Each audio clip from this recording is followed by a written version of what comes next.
Good evening from InvestSharp.com. This is Randy Smotone with your Friday, December 17th market update.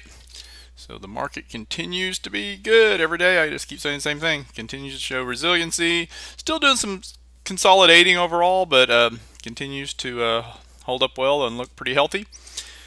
So the dollar, gold, silver, copper, and oil were all up today. Light sweet crude futures were up 32 cents to settle at $88.02 a barrel.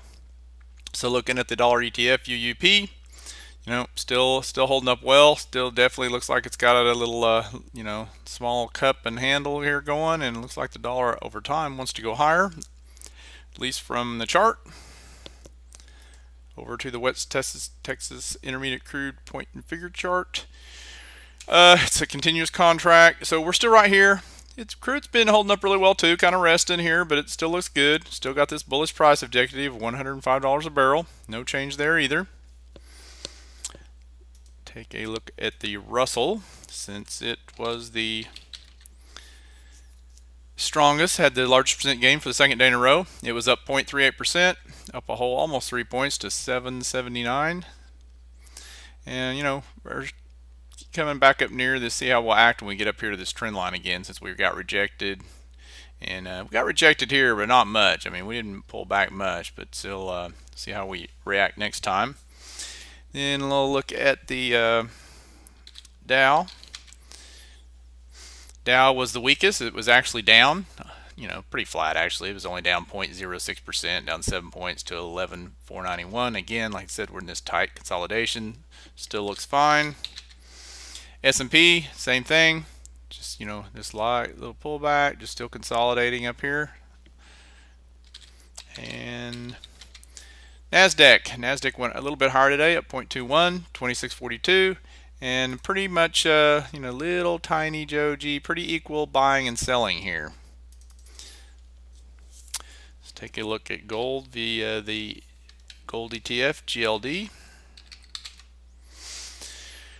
So, it's still hanging in here. Talked about it, bouncing off the 50, still holding it. Didn't really move much today, but it's still holding the 50, just like it bounced here.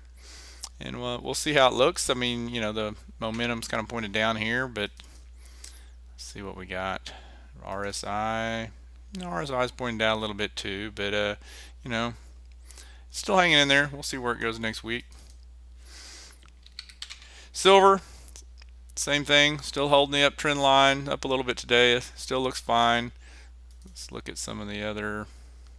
See if we get a picture here. RSI pointed back up just a little bit. I mean, we're still holding above, this 50 or so level, which is usually a pretty bullish.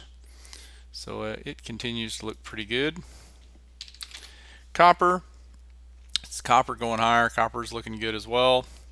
Back up again 1.5%. Looking at the Euro ETF, FXE.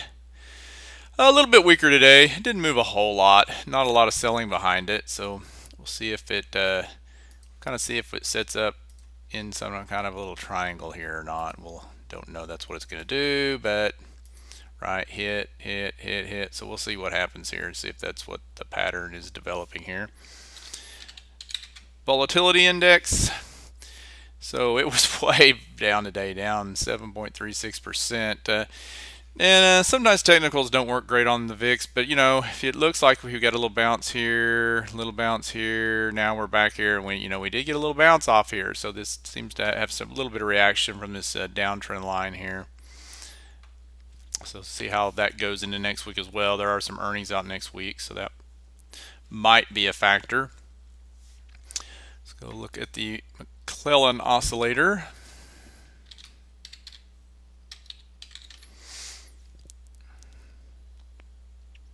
This is the NYSE McClellan. Right, still very neutral. We're not moving a whole lot, so we're very neutral. This would be overbought. This would be oversold. And let's look at the NASDAQ today as well. Right, so it was up a little bit higher. Never did get really that overbought. It needed to really go a little bit higher, but now we're back here at 17, so we're very neutral. We could easily, go much higher, or we could pull back, either one. So I'm pretty neutral on that. Let's go take a look at the sectors. So 11 of the 16 sectors we follow finished in the green. The biotech index had a large percent gain for the second day in a row. Now it was up 7.63% today, so that was quite a jump for an index like that. The reason it was is if you look at Intermune, ITMN is the symbol. It was up 144.5% today, and I think that kind of skewed and why this percentage gain is so big. But there is definitely some money going in some biotech stocks though, and healthcare in general. But quite a move. Industrial transportation index was the weakest today, down 0.91%. All right, so of course it's Friday. On Fridays I don't do any chart watch because I will post my weekly watch list out on Sunday evening. And as far as economic data for Monday, there's none will be released Monday, so so there will be none of that to worry about on Monday as far as economic data, and really doesn't pick up a lot till next Wednesday or so. And let's go look at some more charts here. Since Friday, we'll go look at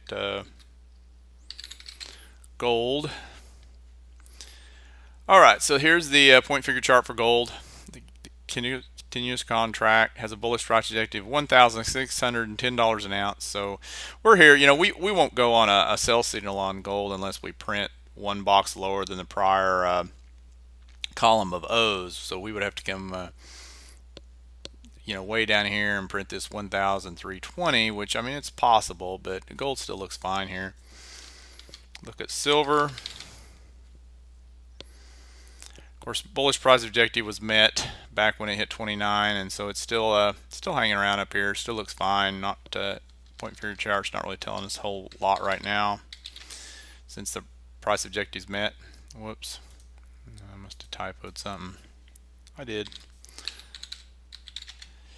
Copper, bullish price objective 504, which would be $5.04. So we're at $4.16 here, $4.16.90. It looks like it's got a little bit of possibly a little triangle developing here.